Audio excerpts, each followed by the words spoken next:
अस्सलाम वालेकुम जी। हमारी ये ईद की खुसूसी ट्रांसमिशन जारी है और ब्रेक से पहले आपकी मुलाकात करवाई हमने ग्रीनिश फैमिली के कुछ ऐसे हिस्सों की जिनसे हम बहुत मुतासिर थे। बड़ी वो रौनक लगाए रखते हैं जहाँ बैठते हैं। और अब जो लोग हमारे पास मौजूद हैं ये ग्रीनिश यूनिवर्सिटी के लिए एक बहुत अहम हिस्सा है। और हिस्सा इस तरीके से कि अगर इनमें से किसी एक को भी एक घंटे के लिए भी कहीं आगे पीछे कर दिया जाए तो कितने बड़े मसाइल हो जाते हैं, इसका अंदाज़ा इस ग्रीनिश फैमिली में जो लोग हैं वो बताएंगे या फिर यहाँ पे तालिब इल्म बताएंगे। तो जनाब, अब मैं जिन लोगों की जानिब बढ़ रहा हूँ, आप जब इनको देखेंगे तो यकीनन बड़े खुश हो जाएंगे और फिर आप ये जानेंगे कि ये जो माथे पे जिनके लकीरें नज़र आ रही होती हैं, परेशानी से ये पूरी यूनिवर्सिटी में घूम रहे होते हैं, कभी यहाँ जा रहे होते हैं, कभी वहाँ जा रहे होते हैं, उसकी वजह क्या है, ये सारी चीज़ आज इनसे पूछेंगे। तो आज की हमारी इस ईद ट्रांसमिशन में हमारे साथ तीन बड़े खास मेहमान हमारे पास मौजूद हैं। और सबसे पहले मैं अगर तारुफ करवाऊँ तो हमारी इस ग्रीनिश यूनिवर्सिटी का एक ऐसा हिस्सा यहाँ मौजूद है कि शायद ग्रीनिश फैमिली का हर एक बंदा इस बात की तायीद भी करेगा कि कोई भी ऐसा काम हो जिसकी आपको ज़रूरत हो, अगर आप इनसे कहेंगे तो कभी ना का जवाब नहीं आएगा। वो काम आपके वक्त से पहले ही आप तक हो जाएगा। और कभी कभार तो हमने ऐसा देखा है कि अगर कोई ऐसा काम है जो कि किसी और ने करना है लेकिन वो ज़रूरी है तो ये उसको अपनी जिम्मेदारी समझते हुए खुद उस काम के लिए निकल जाते हैं और बड़े दिल से आप अपनी इस जिम्मेदारी को निभा रहे होते हैं। हमारे साथ मौजूद हैं हमारे बड़े करीबी तारिक इकबाल साहब। तारिक भाई, ईद मुबारक, कैसे हैं आप? ईद मुबारक, आपको भी ईद मुबारक और हमारी ग्रीनिश फैमिली को भी ईद मुबारक हमारी तरफ से। चलें जी, आपके साथ अब जो शख्सियत को हमने दरमियान में बिठा के रखा है ये वो शख्सियत हैं जिनके बच्चे ये चाहते हैं कि बीच में ये बैठे हों, एक तरफ हम बैठे हों, एक तरफ ये बैठे हों और फिर ये कहीं भाग ना पाएँ, क्योंकि इतने मसले बच्चों के होते हैं और उनका वाहिद जो हल होता है वो इन्हीं के पास से निकलना होता है। और तारिक भाई हर एक के साथ, राशिद भाई हमारे पास मौजूद हैं और राशिद भाई का हर एक के साथ बड़ा एक अलग ही रिश्ता है और बड़े ख़ास तजुर्बे भी हैं। तो आज जो है वो दोनों भाई बड़े साथ साथ बैठे हैं। मैं जो स्टूडेंट हमें देख रहे हैं उनको मैं बताऊंगा कि ये जो दो भाई आपस में साथ बैठे हैं, घर की भी कुछ ऐसी बातें होंगी भाइयों के दरमियान की जो कि अब तक किसी को नहीं पता थी, अब पता चलेंगी। राशिद इकबाल साहब हमारे साथ मौजूद हैं। राशिद भाई, ईद मुबारक आपको और मुबारक हो आपको कि आप पहली दफ़ा हमने आपको इतने सुकून से किसी जगह ग्रीनिश में बैठे हुए देखा है। कैसा लग रहा है इतने सुकून से बैठे हुए? एक जगह बैठना मेरे लिए बहुत मुश्किल काम है जो आपने आज कर दिखाया है मेरे साथ। चलें जी, खैर मुबारक, आप हंसते रहें, आप मुस्कुराते रहें, आपको ईद बहुत मुबारक हो। you. और आप ही के साथ ही तशरीफ़ फरमा हैं। आपने ग्रीनिश यूनिवर्सिटी को, आपको जो है वो ज़्यादा अभी वक्त नहीं हुआ है इस इदारे के साथ जुड़े हुए, लेकिन ये ग्रीनिश यूनिवर्सिटी का खासा है कि जो भी इस फैमिली के साथ जुड़ जाता है उसको आए हुए चाहे 2 दिन ही क्यों ना हुए हों, उसको ऐसा महसूस होने लगता है कि बहुत पुराना इस इदारे के साथ रिश्ता है। हमारे साथ मौजूद हैं सर फ़हीम काजी। सर, ईद मुबारक आपको। कैसे आप, कैसी तबीयत आपकी? मैं बिल्कुल फर्स्ट क्लास सर, बहुत शुक्रिया आप तीनों मेहमानों की आमद का। तारिक भाई, मैं आपसे शुरू करूंगा। पहले तो तारिक भाई, ये सवाल हर एक बंदा जानना चाहता है, तारिक इकबाल साहब इस इदारे के साथ कब से हैं? बल्कि मुझे तो शायद किसी ने बताया था कि शायद जब इसकी तामीरात में भी तामीर हो रही थी उस वक्त से तारिक भाई मौजूद थे। क्या सच है ये? जी बिल्कुल सच है कि जब हमारा ये इदारा नहीं बना था और ये पहले हमारा ख़याबान मुहाफ़िज़ इस पे मुजाहिद पे जो है एक छोटा घर में जो कैंपस था तो मैंने वहाँ से ज्वाइन किया था। अच्छा। तो उसके बाद फिर ये इन्होंने सही साहब ने फिर ये जगह जब ज़मीन परचेज़ करी कमाल साहब ने, तो फिर हमने इसकी तामीरात करवाई और उसके बाद फिर क्लासेस वगैरह जो है वो सारा नीचे पैरा सेटअप था, पूरा नीचे 6-7 क्लासें होती थी तो वो सारी हमने फिर शुरू करी। उसके बाद फिर आहिस्ता आहिस्ता वो डेवलप होता गया, ऊपर फर्स्ट फ्लोर बना, फिर सेकंड फ्लोर बना, तो वो सारी चीज़ें फिर हमने अपने ही मौजूदगी में सब करवाते थे सारे काम। देखें, आपके इस इदारे की तामीर जब नहीं हुई थी, यानी जब इसकी इमारत का पहला ब्लॉक भी नहीं रखा गया था, उस वक्त से ये इस इदारे के साथ जुड़े हुए हैं और ये ग्रीनिश का खासा है कि जो एक बार जुड़ जाता है फिर वो जुड़ा ही रहता है। राशिद भाई, आप मौजूद हैं और बहुत सारी आपके कांधों पे जिम्मेदारियां हैं। मुझे ये बताइएगा कि आपको इस इदारे के साथ कितना साल हो गया है, और दूसरा ये कि कोई ऐसी यादगार चीज़ जो कि आप अगर आज से 20 साल बाद भी आपसे पूछी जाए कि इस इदारे का कोई एक ऐसा यादगार किस्सा सुना है, आप क्या सुनाएंगे? मुझे भी ग्रेनिश में बहुत टाइम हो गया काम करते हुए और पीरियड मत पूछो कि कितना टाइम हो गया ग्रेनिश में काम करते हुए। वैसे ठीक ठाक टाइम हो गया ग्रेनिश में काम, अब तो खैर तजुर्बा भी बहुत हो गया, एकेडमिक का भी और दूसरे कामों का भी। यादें तो ग्रेनिश में बहुत रही हैं और स्टाफ के साथ भी बहुत रही हैं। एक हमारे थे अहमद कामरान मरहूम, उनके साथ मेरी बहुत यादें हैं, वाबस्ता हैं, पुराने किस्से बहुत हैं। बेतहाशा किस्से हैं। अच्छा राशिद भाई, आपने तज़किरा किया सर अहमद कामरान का। यकीनन वो एक ऐसा साथी था इस इदारे का, इस ग्रीनिश फैमिली का, जिनके जाने का हम जब भी उनका नाम आएगा हमें हमेशा वो याद रहेंगे, बहुत अहम हिस्सा थे। मैं सर अहमद कामरान के एक प्रोग्राम देख रहा था, उन्होंने एक अपना यादगार किस्सा उन्होंने बताया था कि जब उन्होंने इस इदारे को ज्वाइन किया था तो ज्वाइन करते ही उनको पहले महीने ही उनको बोनस मिल गया था। वो बड़े खुश थे, वो ऐसा किस्सा सुना रहे थे। तो ग्रीनिश में भी आपके साथ कोई इस तरह के कोई दिलचस्प वाकयात हुए? पहले मैं तारिक भाई के पास आऊँगा। तारिक भाई, इस तरह के कोई दिलचस्प वाकयात हुए कि आप? है, क्योंकि जब स्टार्टिंग में जब हमारा स्टाफ जब ये सब चीज़ें होती थी कि हमें वो बाकायदा बोनस भी मिलता था और लीव इनकैशमेंट जो किसी की रह जाती थी छुट्टियाँ तो उसको लीव इनकैशमेंट की सूरत में वो पेमेंट भी हम लोग करते थे। तो वो सारी चीज़ें होती थी। और जो उस वक्त जब लोग, जैसे कामरान भाई का आपने जिक्र किया, तो कामरान जब उस वक्त आए तो उसी वक्त जो है वो ईयर एंड हुआ, तो उसके बाद उन्होंने जो है वो बताया कि जी हमें बोनस जो है हम देना है। तो वो जब वो मिला तो वाकई में उनकी खुशी की थी, यार मुझे तो अभी आए हुए इतना टाइम ही नहीं हुआ। तो वो वाकई में खुशी का लम्हा था कि उनको उस वक्त वो चीज़ मिली और उस वक्त ये सारी चीज़ें होती थी उस दौर में। सही। तारिक भाई, अब देखें, बच्चे तो इनको जो वो हमेशा एक कंप्यूटर स्क्रीन के सामने बैठे देखते रहते हैं, और ये बच्चों को शायद कम देखते होंगे। बच्चे से इनको ये वो वाहिद इदारे की शख्सियत है जिनको बच्चे दिन में सबसे ज़्यादा देखते हैं, खड़े रहते हैं इनके इंतजार में राशिद भाई फ्री हो तो हमसे बात करें। तारिक भाई, मुझे ये बताइएगा कि ये आपके साथ बैठे हैं, आज कोई ऐसी बात बता दें जो कि इस इदारे में किसी को नहीं पता राशिद भाई की। कोई शरारतें बहुत सारी होंगी, भाइयों को तो पता होती हैं, कोई बचपन का ऐसा किस्सा जो कि कुछ हुआ हो और आप शेयर करना चाहें आज के इस दिन में?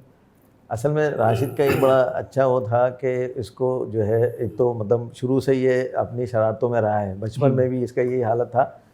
तो अब हम लोग जैसे अगर कोई होता था कि भाई ज़्यादा बाहर ना निकलो, हमारा शुरू से हमारे वाले साहब का ये था कि बेटा अपने वक्त पे पढ़ो, वक्त पे सो, ये वाली जो सिस्टम था ये उससे थोड़ा हट के करते थे। अच्छा। तो वो निकल जाते थे। तो इनको साइकिल चलाने का बड़ा शौक़ था, तो ये किसी से साइकिल लेके जो है ये जा रहे थे। तो वहाँ अब इनको खौफ भी था कि यार पीछे कोई देख ना ले, कोई साइकिल अब ये चला रहे हैं, वहाँ किसी ने आवाज़ दी तो इन्होंने ऐसे पलट के पीछे देखा तो वहाँ पे एक वो पतीला जो है वो आलूओं का वो कढ़ाई वाला वो उबल रहा था और ये जाके साइकिल उस पर उन्होंने मारी तो वो पूरा इनका ये पानी उसके ऊपर आया। तो लेकिन उसके बाद भी जो है ना ये बाज नहीं आया। अच्छा, मम्मी ने कहा भी कि भाई तुम्हें मना करते हैं कि ये सब चीज़ें नहीं करो। हाँ, साइकिल नहीं छोड़ी मैंने, और फिर मैं फ़ौरन बाइक सीखी और बाइक पे भी बहुत सारे एक्सीडेंट किए मैंने, ग्रेनिश में भी हुए बहुत सारे। अच्छा राशिद भाई, इस बात पे कभी फ़ख्र महसूस हुआ कि बचपन से इतनी आपकी जो वो शरारतें थी और अभी भी हैं? अच्छा, आप करते हैं, बड़ा दिलचस्प बात हो गई है। मुझे बताएं कि अभी किस तरह की शरारतें आपकी चलती हैं? ये तो मेरे ख्याल में स्टाफ ज़्यादा अच्छा कौन सा ऐसा बंदा है आपका जिससे आप जो आपका मजाक चलता रहता है और शरारतें चलती रहती हैं? ग्रीनिश में मेरे ख्याल में कोई भी ऐसा नहीं है कि जिससे मैं मजाक नहीं करता हूँ, सबसे ही है मेरे साथ। कोई तो ऐसा हो जो बड़ा करीबी होगा? रब नवाज के साथ कोई एक किस्सा? बहुत सारे किस्से नहीं याद नहीं रहते हैं, बहुत सारे होती हैं। अच्छा, कोई ऐसा कोई दोस्तों में अमूमन होता है कि कोई लक़ब दे दिया जाता है एक दोस्त को, कोई इस तरह के अलक़ाबात वगैरह हैं, प्यार से बुला लेते हो कुछ? ग्रेनेड के मुझे क्या है जी, आपको मुझे तो ये लोग कहते हैं स्टाफ वाले कि राशिद भाई टोपीबाज हैं। लेकिन हाँ, ऐसा है नहीं। अच्छा, ये हकीकत, ये माजरा क्या है राशिद भाई? ये मोहब्बत में कहते हैं मुझसे, कह देते हैं। इसके पीछे असल हकीकत क्या है? इसका आगाज कब से हुआ था? ये आगाज ये हुआ कि कोई मुझसे मिलना चाह रहा है, बात करना चाह रहा है कि लेकिन मैं रुकता नहीं हूँ एक जगह, अभी आता हूँ। इसी बात में मेरा शायद लक़ब लग गया टोपी। चलिए जी सर, मैं आपके पास बढ़ता हूँ। सर, अभी आपको इस इदारे के साथ जो है वो बहुत ही कम वक्त हुआ है, लेकिन जिस तरीके से आपने देखा और हम देखते हैं कि आप बहुत जल्दी लोगों के साथ घुल मिल गए, कैसा पाया आपने इस ग्रीनिश फैमिली को? और अब ईद की तरफ भी बढ़ेंगे कि अभी आप नमाज़ पढ़ के आए होंगे और फिर ईदी भी तकसीम की होगी, फिर आप आज हमारे साथ मौजूद हैं यहाँ पे, किस तरीके से दिन गुजरेगा इस पर भी बात कीजिएगा। और दूसरा ये कि ग्रीनिश फैमिली के साथ आपको अब तक का वक्त कैसा लगा? यार, जब मैं यहाँ ज्वाइन करने से पहले एक और इदारे में काम करता था और वहाँ मैंने 20-21 साल काम किया। अच्छा।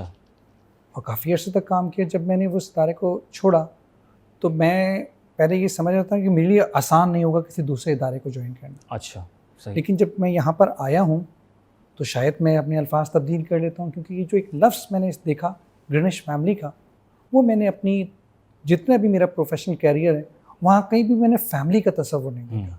यहाँ बड़ा मैंने अच्छा देखा लोगों को काम करते हुए, ऐसे कि बहुत से लोग एक दूसरे की खामियों को अपनी फैमिली के बलबूते पे नज़रअंदाज करके आगे बढ़ जाते हैं। बिल्कुल बहुत अच्छा, अच्छा बिल्कुल वजह फरमाया। है। ये वो चीज़ थी कि मेरे पास 2-3 और ऑप्शन भी मौजूद थे, लेकिन मैंने यहाँ पर आने को ज़्यादा अहमियत दी। हालांकि मेरे घर से अच्छा खासा दूर था, लेकिन जिसको देखो मुझे ऐसा लगता है कि आज़ादी के बाद से लोग यहीं पर वाक़ हैं।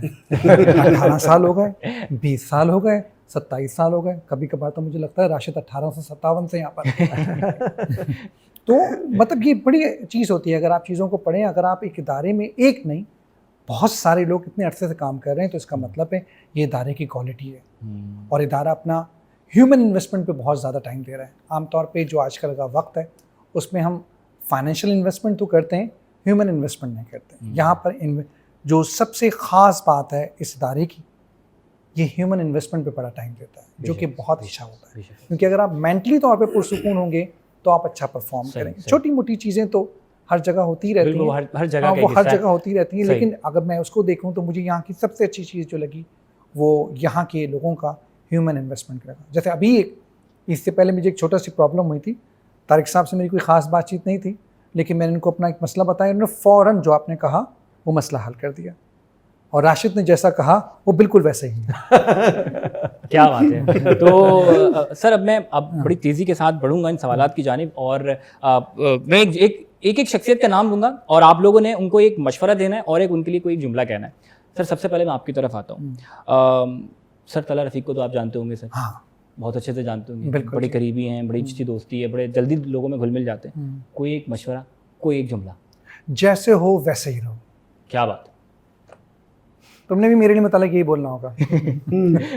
और सर कोई एक इनके लिए जुमला?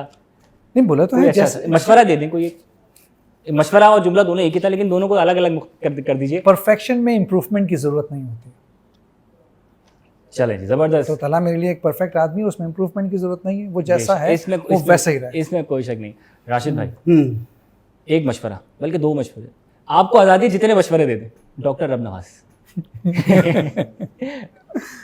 डॉक्टर रब नवाज के बारे में तो मैं कुछ कह ही नहीं सकता सर। देखिए मशवरे की बात है, और वो देख भी रहे होंगे आपको इस वक्त, मशवरा तो लाजमी जाना चाहिए। मशवरा उसको दिया जाता है जिसको ज़रूरत हो, रब नवाज को मशवरे की ज़रूरत। देखिए राशिद भाई, असल वाली बात होनी चाहिए, वो उस तरीके से जवाब आना चाहिए जो हम देखते हैं ना सर, जो दोस्ती चल रही होती है और फिर मजाक चल रहा होता है, उसमें कोई ऐसा मशवरा दोस्ती में, या चले कोई एक ऐसा वाकया जो आपको याद आता हो तो नवाज के साथ तो मेरे बहुत सारे हैं, वाकयात हैं, और बल्कि अभी भी चलते रहते हैं। मशवरा तो उसके लिए कोई भी नहीं है परफेक्ट। अच्छा, आपकी दोस्ती का आगाज़ किस तरीके से हुआ था नवाज भाई, और आपकी दोस्ती का आगाज़ कहाँ से हुआ था? एक्चुअली नवाज मेरे पास ज्वाइन किया था जब ग्रेनिच में जब आया, उसने फर्स्ट डे था तो सही साहब ने मेरे पास ही उसको कहा कि यार इसको ट्रेन करो बच्चे को। सही। तो माशाल्लाह से कितना ट्रेन हो गया तो आप जानते ही हैं। तो बैक पर मैं था उसके ट्रेन करने में। क्या बात है, क्या बात है। अब ये खुद ट्रेन कर रहा है। सबको ट्रेन कर रहा है सबको। तारिक भाई, मैं बड़े ही अदब से आपकी तरफ वो नाम लेने जा रहा हूँ, एक मशवरा और उनके लिए कोई मोहब्बत से एक जुमला। जुनैद अहमद शेख। जुनैद साहब जो है वो माशाल्लाह उनके लिए तो ये है कि बस मैं कह रहा हूँ कि वो थोड़ा सा उसमें वो जो है ना दिल में आ जाते हैं कि अगर उनसे कोई बात करें तो वो फ़ौरन उसमें आ जाते हैं कि यार पहले क्यों नहीं बताया ये। तो ये है कि वो बस क्योंकि ये ऑफिस का एक कामों का हिस्सा है, तो इसमें तो उसी वक्त जिस वक्त जो बात होती है तो उस वक्त उसको आगे फिर बढ़ानी उसी वक्त पड़ती है, या इसके लिए कोई पहले से प्लान नहीं होता कि यार ये करना है। तो वो जुनैद साहब का बस हमेशा ये रहता है यार कम से कम पहले से बताओ तो सही। तो उनका ये है कि सर, उनको मैंने भी ये कहा, मैंने कहा सर पहले से बात ये है कि जो चीज़ पहले से अगर कोई पहले से तैयार करे तो वो तो बता सकता है, लेकिन अगर जो चीज़ अभी आप ऑफिस में दाखिल हुआ और ऊपर से एक बंदा उतरता हुआ आ रहा है वो बात लेके, तो वो पहले से नहीं बता सकता, उसके लिए तो उसी वक्त ही बताएगा कि सर ये कर दें। तो वो और कुछ चीज़ें ऐसी होती हैं जो बहुत ज़रूरी होती हैं, वो करनी ही पड़ती हैं। ठीक तो है। बस अच्छा चले, अब मैं जो बस आपको जुनैद साहब के मुतालिक एक अपनी मेरा महीने 1.5 महीने का एक्सपीरियंस है, उसके मुतालिक उनकी एक अच्छी बात भी बताऊं और एक हल्का सा मजाक भी बताऊं। कुछ अर्से पहले हमारा यहाँ पर एक व्हाट्सअप ग्रुप बना हुआ है। अच्छा। उन्होंने एक मैसेज किया, उसमें कहा कि फ़हीम साहब आप कार्ड पहन के आया करें। अच्छा, तो मैंने बोला कि जी कार्ड तो मुझे मिला ही नहीं है, तो मैं कार्ड कैसे पहन के आ सकता हूँ। ये मैंने ग्रुप पे मैसेज लिख दिया। अब वो नीचे मिले, आमतौर पे लोग कर जाते हैं, लेकिन उनकी एक बड़ापन ये है कि उन्होंने इस चीज़ को तस्लीम किया, कहता है आई एम सॉरी यार मुझे इसका नहीं पता था। तो आम तौर पे ये बड़े होने की निशानी होती है कि इंसान अपनी चीज़ को एडमिट करे और वो करे, तो ये उनकी बड़ी बात होती है। बिल्कुल ऐसी, बिल्कुल ऐसी है। बस मैं आखिरी सवाल आप तीनों की तरफ लेके आ रहा हूँ और उसके बाद फिर जो है वो हम इस ट्रांसमिशन को जो अख्ताम की जानिब लेके चलेंगे। सर मैं आपसे पूछता हूँ कि बचपन में जो ईदी जमा होती थी वो ज़्यादा होती थी, या अब जो ईदी मिलती है वो ज़्यादा है? अब तो बिल्कुल भी नहीं मिलती यार।